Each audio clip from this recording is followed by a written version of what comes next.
Greetings, citizens of the world. We are anonymous.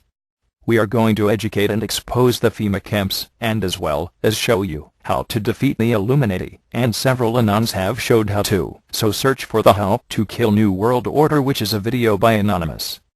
So now we will start the video. Pay attention. To preserve our independence, we must not let our rulers load us with perpetual debt. We must make our choice between economy and liberty or profusion and servitude. I place economy among the first and most important of Republican virtues, and public debt is the greatest of the dangers to be feared.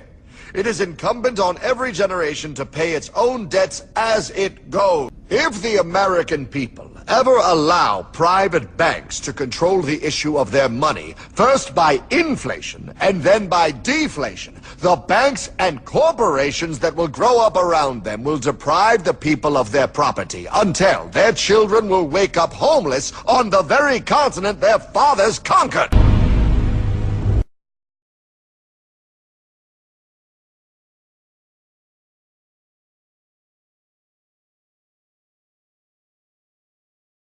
There's a chart I saw recently that I can't get out of my head.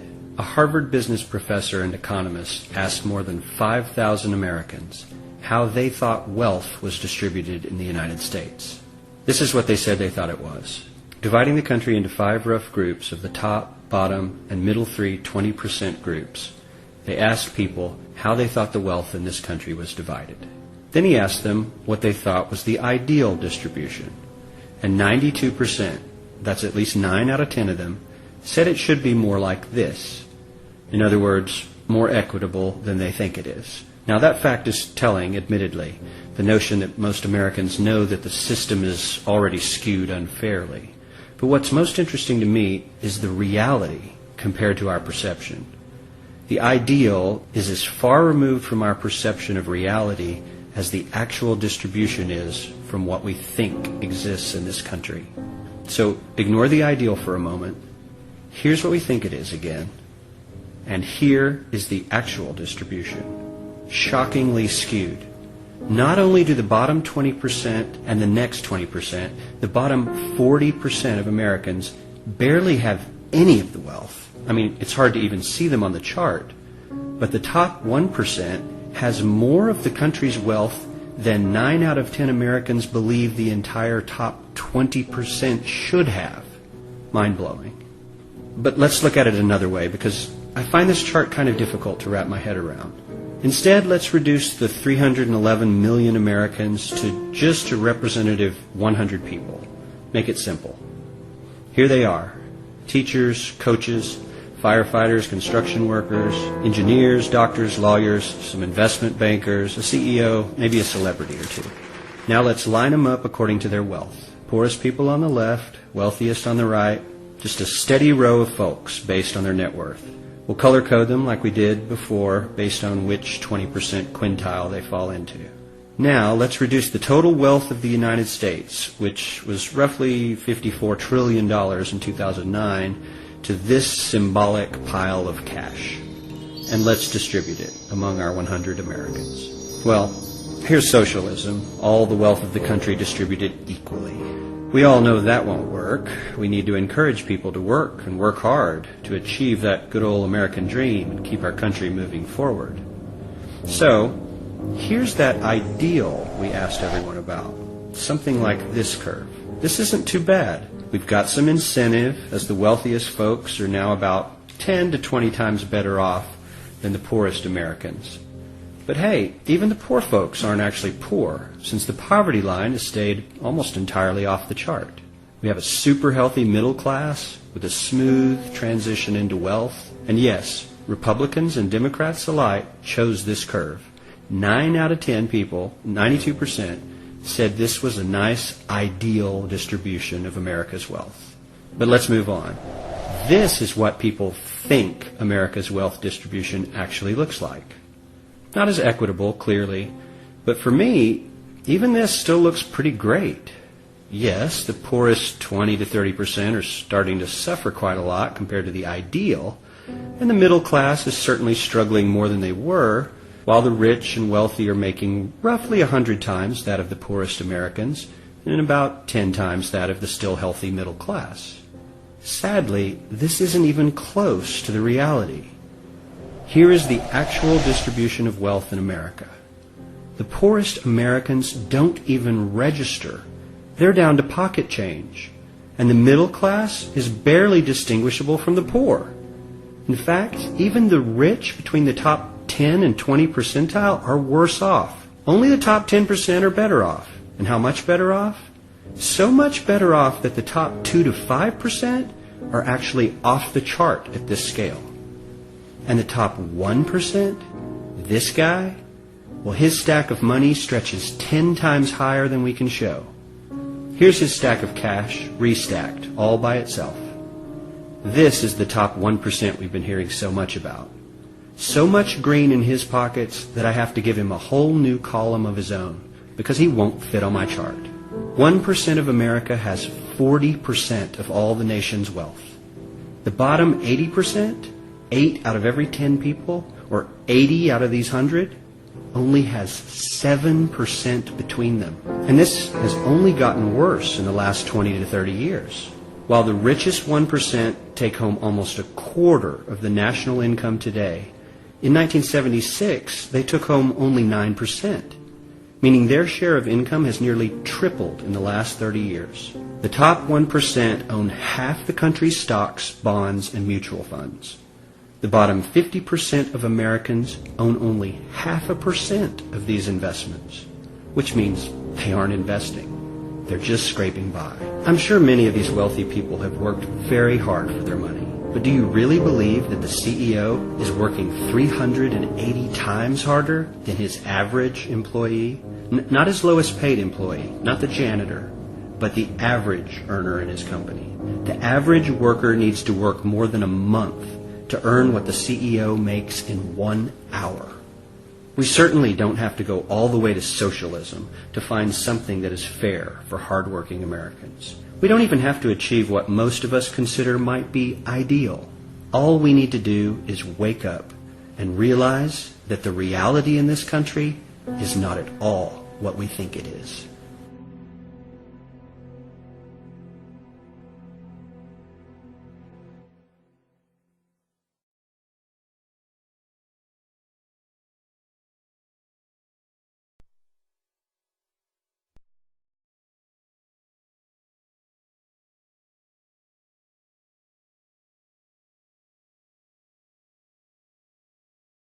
Every human on this planet is enslaved, whether they know it or not.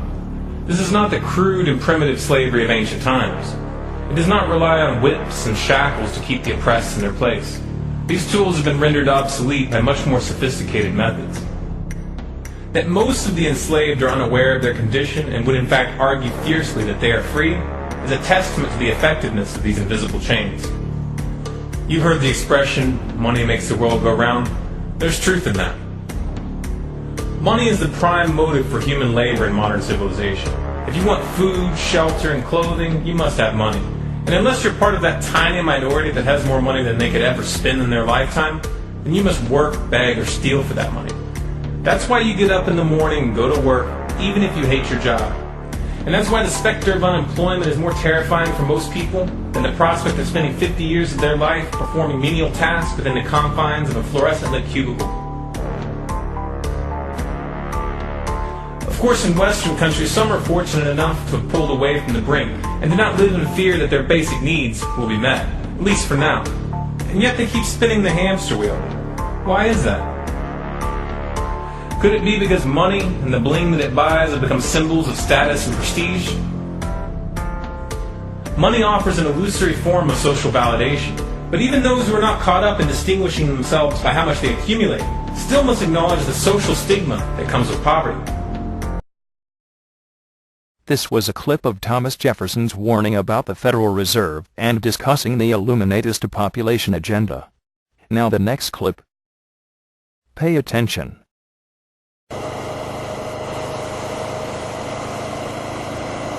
This is one of the first ever supposed FEMA death camp, or FEMA concentration camp.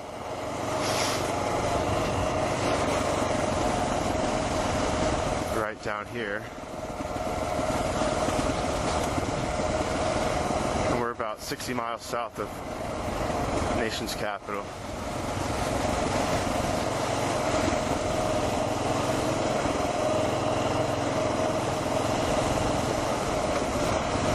Oh no, it says monitored by video camera. Shit. Face down.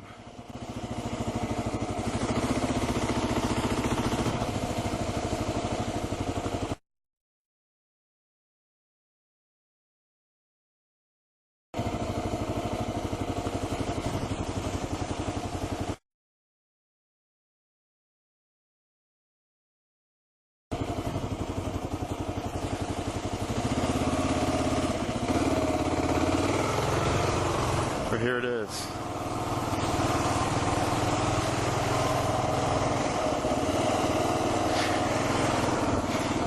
And they actually used the river stealth operation to transport the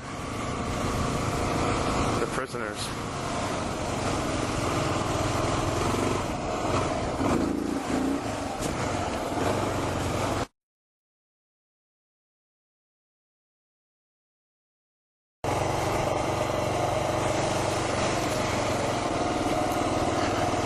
Take you somewhere up here too.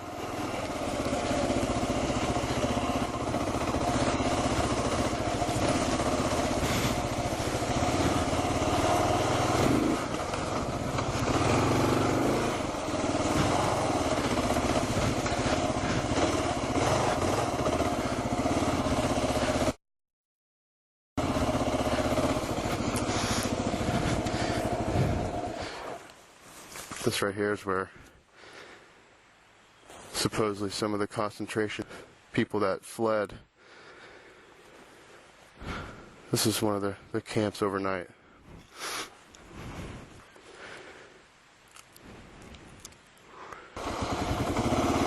And there's actually a river that runs along this little ridge here, and as you can see, they use these to hang the fish and cook them. This is no joke stuff, people.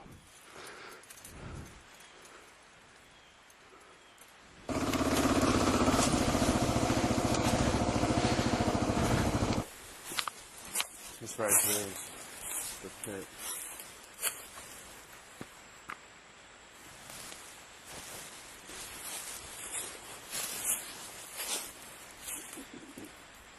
This is where they threw all the bodies.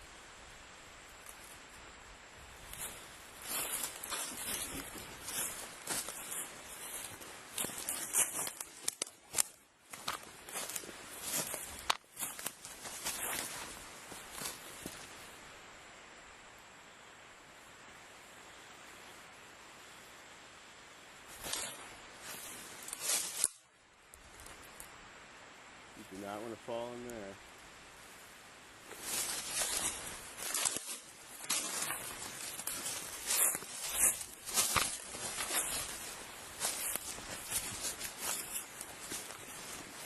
Yeah, this is where they ended up putting all the prisoners that escaped, and they caught them.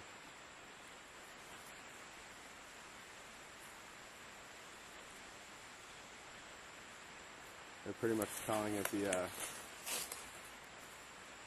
American Holocaust, the underground American Holocaust. You know, unless you're a local around here, you really don't know about it.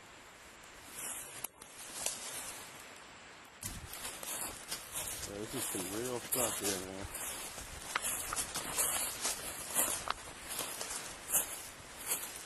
I better get out of here. I'm starting to get spooked out.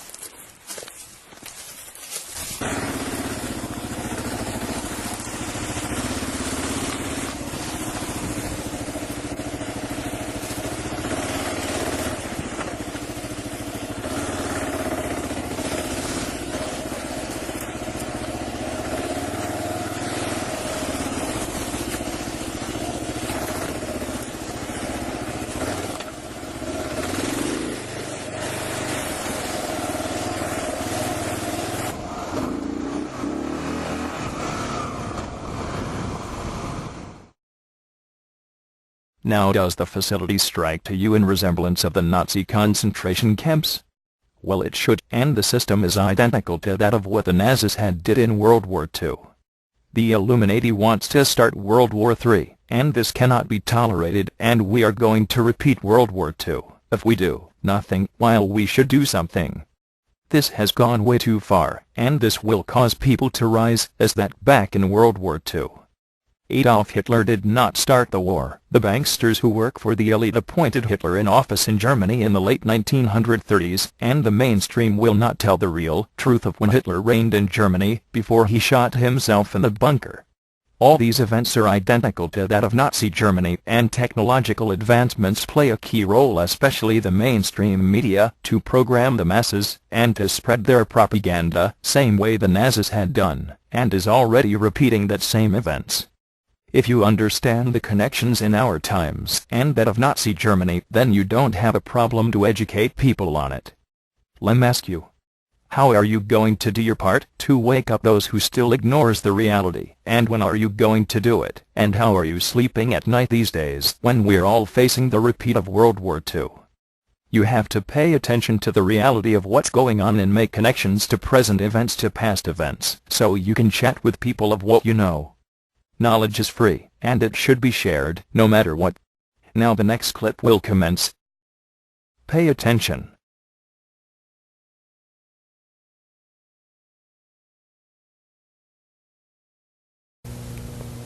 Not too long ago, I talked with Dale Bohannon, whom I've known since, I guess, the mid-1980s. And he told me something very interesting that he found back in the fall of 2000 while he was on a business trip. Listen to this, folks. I was pulled to the side road, which was a new cut gravel dirt road in front of a business, a builder supply business, actually top-notch builder supply in Madison, Georgia. To my right, this was previously was a soybean field, and this little new cut road divided this field, and the right side of the road was filled with which I thought was portable toilets. So I never looked at them that close. Same in color, maybe black, but which was an odd color. And I was sitting there going over my notes, and a van pulled alongside of me that turned out to be the property owner. And he greeted me, and he was by himself, and so we had a good little dialogue there, and I asked him about the field of black boxes. What were they? Because I'd never seen anything like that, and his statement was that if he told me, I would be one of few people in Madison, Georgia that knew about them. And he says they're disposable coffins, I believe he told me. And he says there's 100 at that time. He said there was 125,000 there, and they were stacked. He told me 15 high. I asked him who owned them, and he stated that the CDC owned them, and that they were leasing his land for storage. And he said his brother worked with the CDC in Atlanta and had been asked by the CDC to do a 3-year extension to place temporary morgues all across the nation. So in January of this year, 2005, we decided to drive to beautiful Madison, Georgia, and take a look for ourselves. It was on a Sunday and no one was around, with the exception of this one pickup truck that was coming out the narrow road that we were going in on next to this field. We flagged down the pickup truck, and it was providential that the driver of this pickup truck turned out to be the son of the man that owned this field. So naturally, we started asking him questions.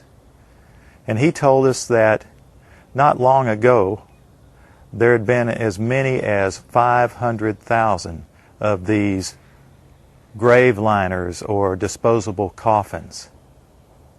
We asked him for permission if we could look around, and he said yes, so we did. We're just getting an idea for the size of these boxes. What could these boxes be used for? Well, they're called casket liners. And that's an interesting term, isn't it? It's a casket liner. When I first heard the term casket liner, I thought perhaps a lining for a casket. But this is too big to be on the inside of a casket. So certainly this could be used as a casket. This is an inexpensive casket. And you can see the size here. There's lots of room. I think my friends here, we could all probably get inside, and it might be a little cozy, but we'd fit just fine. Which tells me that these liners can be used for more than just one. And one more time, what kind of liners are these? Casket liners. These are casket liners. That's what the man said. That's what the man told us. And we're told that there are about, well, there were about 500,000 out here. Later, as I went back to my home office, I spoke of it there, and of course people usually don't want to hear too much about this kind of thing. So it's never been mentioned, publicly, except just here and there, because most, like I said, the reaction I got, people didn't want to know about it, the few people that I spoke to, and so I just dropped it. And till I went to a luncheon, a fundraiser for Representative Saxby Chambliss. He was running for his second term for the U.S. House of Representatives. And it was a crowd, probably 100, maybe 150. It was congressmen, senators, state senators, and mayors. There was one table we probably had 2 3-star generals and a couple of 1-star with their spouses. So it was a real high-powered meeting. But the keynote speaker was a congressman, and I don't remember his name. He'd just been in the House for a long time, and he was the chairman of the Armed Services Committee. And so he just spoke in behalf of Representative Chambliss and the importance of having him on board to be reelected due to our threats. But it had to do with the nuclear devices that was missing from the old Soviet Union and that had gotten into terrorist hands, and it was, the emphasis was on the critical state that we face in this country, and he said we could lose tens of millions of people in the next decade, and he used those terms, due to a nuclear strike on U.S. soil. And I was sitting there, and it became very clear to me that that could very well explain why just weeks, could be 2 to 3 weeks prior to that meeting, that I had stumbled upon these, at that time, 125,000 disposable liners or caskets or coffins or whatever they could be termed as in that soybean field in Madison, Georgia. Did you catch what he said, friends? At this high-powered meeting, it was in Perry, Georgia, near Robins Air Force Base, the largest employer in the state of Georgia, Robins Air Force Base. The chairman of the Armed Services Committee was the keynote speaker. The chairman of the Armed Services Committee, whoever that may be, used to be Sam Nunn of Georgia, from the district I was born and raised in. Whoever that chairman is generally one of the most powerful men in Washington. And I can't remember the chairman's name at that time myself, but he said, this was in the year 2000, I believe, that in the next 10 years, possibly due to nuclear strikes, tens of millions of people could lose their lives. And we've just read what our prophet said. Now what we've just seen is one United States city outside, this is Atlanta, it has a metropolitan population area of roughly 4 million people.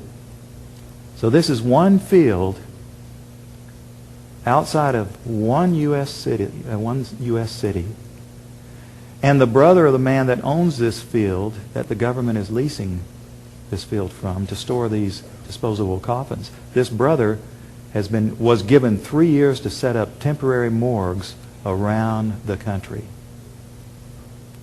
Now we found the website that we think these disposable coffins were made at, and we noticed that the lids that they're advertising on the website were rounded. But the lids, hundreds of thousands of lids there, the lids we found, folks, were flat, and they were reinforced. You know what that could mean? You can stack them on top of each other.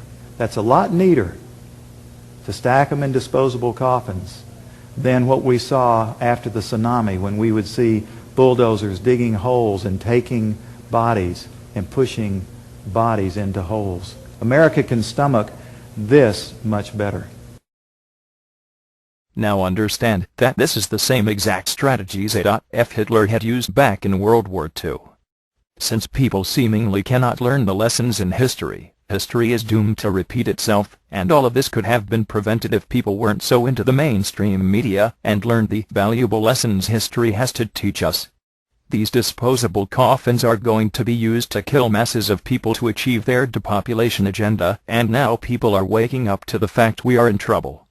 This is why they are planning for martial law in our very near future, which is something for all people to consider and to spread the message, and be the messenger to anybody. This cannot and should not be tolerated by the 99%, and the question is, why are some people still have their heads in the sand?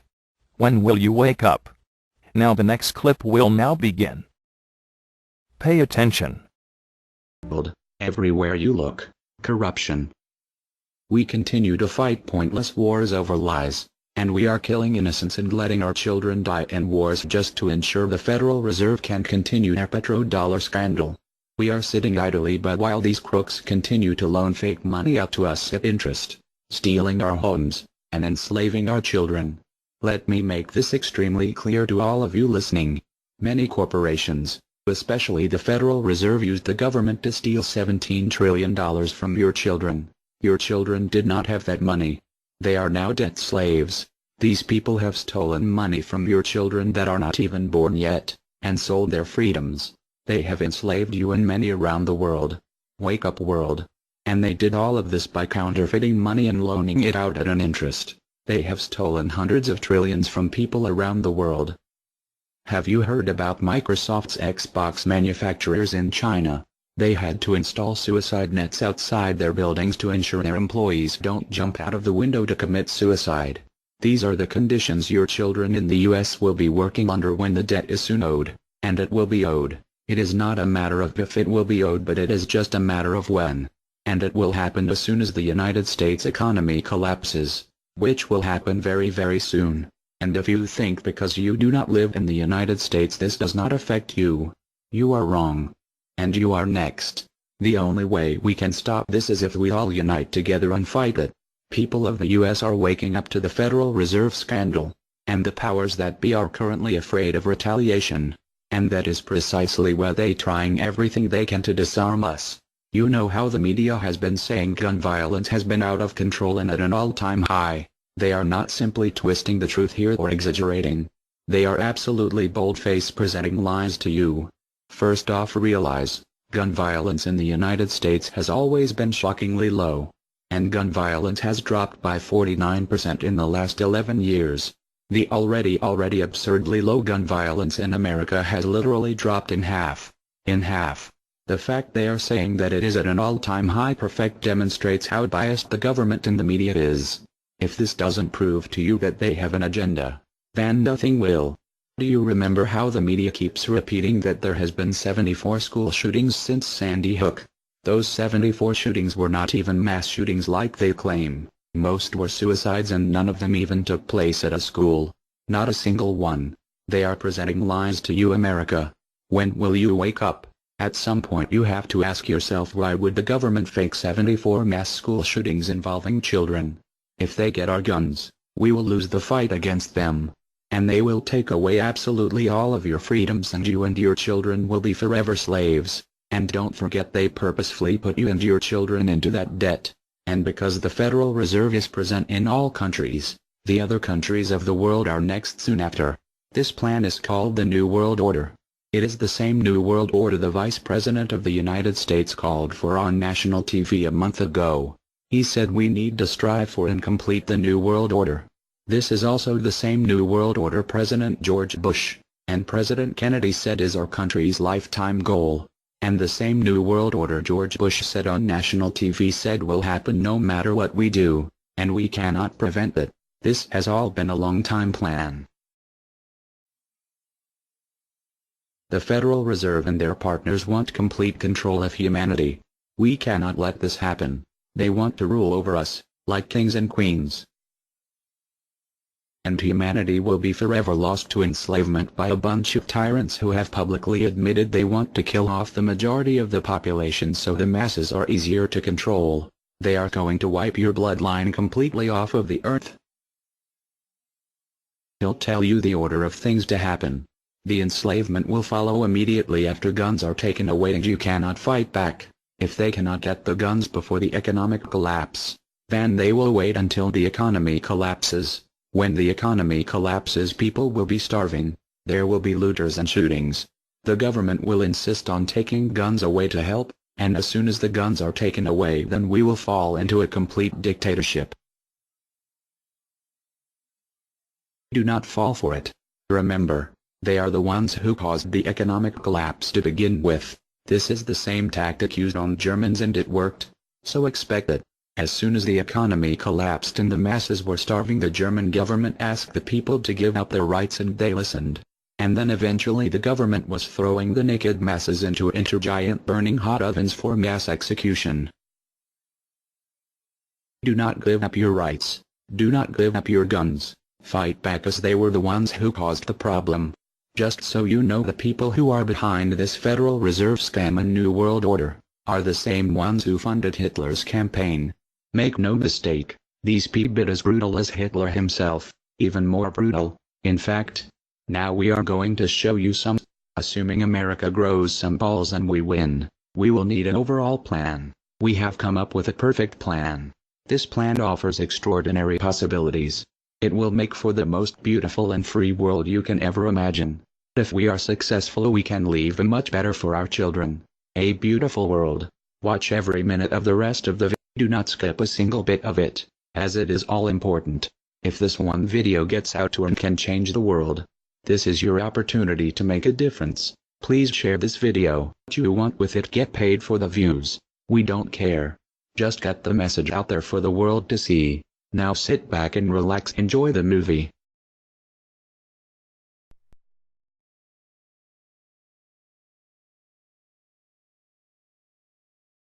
To you? Makes perfect sense. Okay. Anybody else want to throw anything out at us? Sir? I think you're an anarchist and you don't know it yet.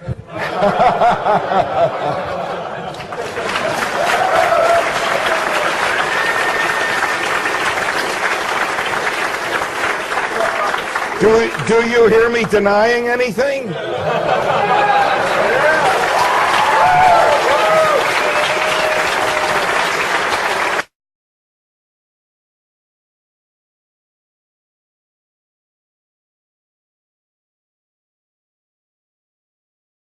Many people, when they hear the word anarchy, think of chaos and mayhem. So they assume that an anarchist must be in favor of disorder and violence. That is the complete opposite of the truth. Most objections and complaints about the anarchist or voluntarist philosophy are not actually about the philosophy itself, but result from people misunderstanding what the philosophy is all about. To illustrate a few points, we will use the example of two fictional islands. Authoritania, where there is a ruling class or government, and anarchia, where there is no ruling class of any kind. We will use these islands to examine several common misconceptions about anarchism. Lots of people think anarchy means every man for himself, or survival of the fittest, or the absence of any social cooperation or organization. They think that anarchy means everyone has to be self-sufficient. This comes from the false assumption that some kind of government is necessary for any organization to occur. Whether it's part of a republic, a democracy, a kingdom, or a dictatorship, a ruling class issues orders called laws and punishes anyone who disobeys them. That is not cooperation. That's domination. It's one group forcing its will on another. Authoritarianism can be used to force people into organized patterns, but that does not mean that people are incapable of organizing their activities without being forced. The most productive and useful examples of organization that we see today are anarchistic in nature. No one was forced to build the grocery store you go to. No one was forced to produce or sell anything in it. Everyone involved in the vastly complex operation of growing your food, transporting it, displaying it in the store, and selling it to you, everyone involved participates voluntarily, working in exchange for money. You and all the other store customers choose freely which store to go to and what to spend your money on. This purely voluntary arrangement allows for an amazingly complex degree of organized cooperation without anyone being coerced to participate.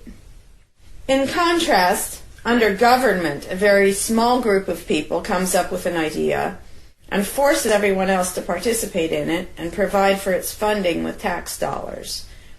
In the authoritarian version of a supermarket, the ruling class would tell people what to produce and how much, what prices to charge, and they would tell customers what they must buy and what they must pay.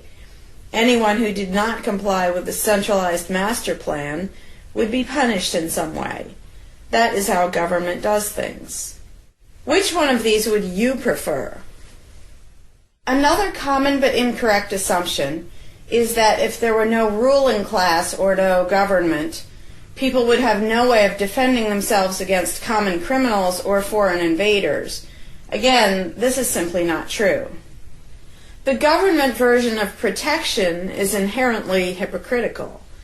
Governments will use their hired law enforcers to find and lock up some of the private thugs and thieves and prevent them from preying on people. But every ruling class gets the money for its operations by way of taxation, demanding money from its subjects and punishing those who don't pay up. Oddly, every ruling class insists that it needs to be able to forcibly control and extort money from people in this way in order to protect them from private criminals who might try to forcibly control and extort them. In contrast, if there is no government, people do not lose their inherent right to defend themselves from violence or to defend what they have from those who would take it. Every person has this right, and they also have the right to organize and cooperate with each other to exercise that right. Organizing for mutual defense does not require any government-granted laws or authority. No one wants to be attacked or defrauded, and everyone wants to feel safe. Whether each person takes this on himself or herself individually, or whether they hire and organize others to do it on their behalf, it can be done on a voluntary basis. Those who insist that government is necessary often claim that if there wasn't a government, then smaller private gangs would spring up to enslave and rob people. Organized crime gangs exist along with government, and most people do not understand the dynamics between them and how government enriches and empowers organized crime while appearing to fight it. Black markets enrich organized crime, and money allows them to buy government protection. There's no reason to think they would do as well in an environment of freedom, where they would have fewer ways to make money and would be up against both individual and organized armed citizens. A criminal gang that's recognized as such has far less power than a gang whose aggression is perceived to be legitimate and proper. And that's the gang we call government. When thuggery is called law enforcement, and thievery is called taxation, and self-defense is called crime and terrorism, then even the widespread ownership of firearms can't do much to stop the aggression. Imagine a private gang trying to do the things that government does without the aura of authority, and imagine how a well-armed population would respond to this. The gang would fail quickly and dramatically. Another concern that people have when they first consider the idea of a stateless society is that some people are truly malicious, destructive, and sociopathic. The concern is that these people would be free to do anything they wanted and no one would stop them. But this concern is again based on a basic misunderstanding of human nature. Wherever we have a government ruling class, we still have freelance thieves and thugs who are not deterred by the laws of the politicians. In some instances, they're stopped by force by the police, or they decide not to commit a crime for fear of what the police might do to them. What makes this deterrence work is not the legislation or the official badges, but the simple threat of harm to the sociopath. It really makes no difference whether the threat comes from the police, or another citizen, or even another criminal. A sociopath doesn't care about laws or social rules. He cares about avoiding pain and hardship for himself. This is still true when a government ruling class is not involved at all. If the intended target of a would-be carjacker pulls out a gun, it doesn't make any difference to the carjacker whether that person has a badge or whether there's a law against taking people's cars. Discouraging nasty people from hurting others does not require special authority, only the ability to use defensive force. Ironically, though people hope that government will protect them, having a government, a gang which is believed to have the right to tax and control people, just creates one gang so big and powerful that normal people can't resist it. In short, to create a huge gang and then give it societal permission to control and extort people with the hope that this gang will prevent theft and thuggery is simply a self-contradictory idea, but that's what government always is. Some people might assume that if people organize for mutual protection and defense, then that's what government is. But there's an essential difference. People coming together to do something that everyone has the right to do, such as defend yourself, doesn't require any special authority. It's not government unless one group of people claims the right to do things which others do not have the right to do, such as taxing and controlling innocent people. Organized defense can be very effective without supposing the special right to rule over others. In other words, without being government. In contrast, governments rob the people they rule of far more wealth than private crooks could ever manage, making the idea of a protector government ridiculous. Another common objection to the idea of a stateless society is the notion that, if not for a group of lawmakers telling the rest of us how to behave, we would all behave like stupid, irresponsible, violent animals. This claim implies one of two things. Either we normal people have no idea what is right and wrong unless and until politicians tell us, or the only reason we want to do the right thing and coexist peacefully is because politicians told us to.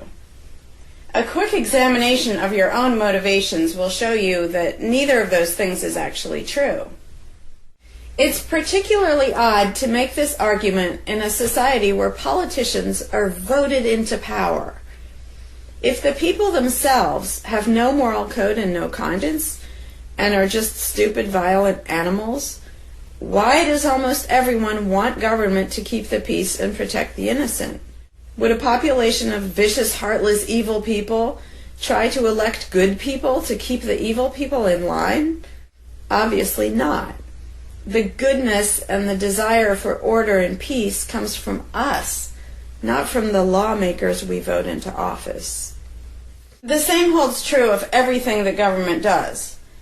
If people are so short-sighted and selfish that they can't be trusted to voluntarily organize and raise money for whatever they deem important, then how can those same people be trusted to decide who should be in power? The implication is that the average person can't be trusted to run his own life, but can be trusted to choose someone to run other people's lives. Government is really not a civilizing influence. It's actually an uncivilizing influence. People who would never personally rob their neighbors constantly use the government to do it for them by way of taxation. People who would never dream of trying to control minute details of their neighbors' lives think it's just fine to vote for politicians to do it instead. Government gives everyone the opportunity and encouragement to rob and control other people without risk. So government, rather than serving as a check against the imperfections of our nature, instead drastically amplifies our greed, irresponsibility, and malice towards other human beings by giving us a legally acceptable and risk-free way to interfere with the lives and choices of our fellow men and women. Government brings out the criminal and busybody in everyone. In contrast, in the absence of a ruling class, people would lose their ability to ask lawmakers to interfere with their neighbors' lives. And we would not have law enforcers who could avoid responsibility for evil deeds by claiming that they were just following orders. Throughout history, far more theft, assault, oppression, and even murder has been committed by those acting on behalf of a supposed authority than by anybody else. Even basically good people, when they believe in government, will condone things or do things which they know would be wrong if they did them on their own. Most people know that theft and assault are bad, but they imagine that controlling their neighbors and forcing them to spend their money on things they don't want is perfectly moral and legitimate when it's done by way of the political process. Wrong becomes right when it's called taxation, legislation, regulation, and war. Anarchists know better. They know that human society will never be perfect, but it would be a whole lot better if evil deeds were committed only by genuinely nasty, sociopathic people, rather than being committed wholesale by basically good people who think that violent aggression is okay when it's called law enforcement. The fundamental principle of voluntarism is very simple. It's wrong to initiate violence against any other person, regardless of badges, laws, or alleged authority. The only time the use of force is justified is to defend against aggression. Almost everyone understands this on a personal level, but they've been taught that this basic rule of social living does not apply in the game of politics and government. Most people already know how to get along with others, and most people want a peaceful and just society. Our morality doesn't come from politicians making laws. Our ability to organize and cooperate doesn't come from the ruling class. When people escape the belief in government, they don't suddenly turn into violent animals. Our inherent right to defend ourselves and our ability to defend ourselves is not served by government. In fact, it's threatened by government more than by anything else. Ruling classes do not produce peaceful coexistence, but rather perpetual conflict and violence. Our belief in government authority takes our compassion, virtue, and good intentions and turns them into power for people who crave power and riches. Of course, the people who benefit most from the political racket will put a good spin on the system and do their best to convince people that it's a social necessity. But ask yourself this: have the thousands of laws, regulations, and taxes imposed on you by politicians made you a better person? Have they made you more productive or more caring? Is the world better off with the politicians taking your money and telling you how to live your life? Or do you think it might have been better off if you'd been allowed to spend your own money and make your own decisions? Is society really best served by a small class of people forcefully imposing a centralized master plan on everyone else? Can the orders and threats of a ruling class make the world what it should be? Or would society be better served by human freedom and respect for individual rights, by voluntary cooperation and peaceful organization? If this second option sounds better to you, maybe you should learn more about anarchism. Some people dismiss anarchism as a utopian idea that would only work if everyone were generous and compassionate. Obviously, everyone is not generous and compassionate all the time. But these people need to look at the other side of the coin. If people are too stupid, greedy, and malicious to be free, aren't they too stupid, greedy, and malicious to be trusted with power over others? Whether people are inherently good, bad, or some of each, giving a person power over others is not going to make that person better. In fact, power has historically been known to corrupt people and make them worse, whereas the discipline imposed by the equal freedom of everyone else brings out the best in human nature. Most people today think that we need some form of government because they mistakenly believe that obedience to authority makes us all more civilized, moral, and peaceful. In reality, it has always done exactly the opposite. Everyone knows that governments can be corrupt, abusive, inefficient, counterproductive, even tyrannical. But most people assume that the way to fix that is to get the right people into power. People have spent centuries trying to create a good society using different kinds of ruling classes, different legal structures, different ways of choosing the rulers, and so on. But every governmental construction has resulted in freedom and riches for some, and oppression, violence, and poverty for others.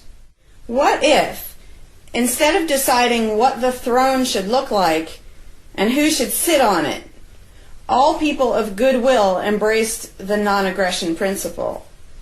What if, instead of looking to a ruling class to impose our values on society, we embraced the concept of self-ownership? These principles are simple and easy, to the point of being self-evident, but they're diametrically opposed to the authoritarian principles that most of us have been indoctrinated with. Anarchism does not mean chaos and violence, or every man for himself. Having no government does not mean having no morality, no organization, and no cooperation. Simply put, anarchism does mean that no one is your master and no one is your slave. And that's all it means.